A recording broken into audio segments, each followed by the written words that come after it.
This video is going to break down what happens at the level of the pelvis during external rotation.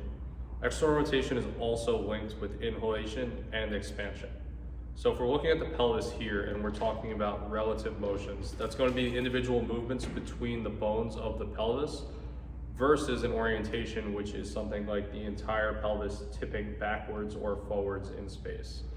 So if we're on the pelvis right here, what happens as we inhale is these two side bones are going to externally rotate AB duct and move into flexion, which is going to look like this.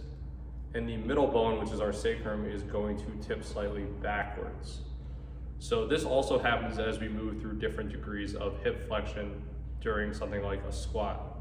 And what these relative motions are is the individual movements of these bones in any activity, such as a staggered stance movement, a bilateral movement, or something as simple as walking. So to get closer to the camera so you guys can see, it's going to be they open up, come apart, and then the sacrum tips slightly backwards. And here's what that's going to look like from the side. And that pretty much covers what relative motion at the level of the pelvis is going to look like during external rotation.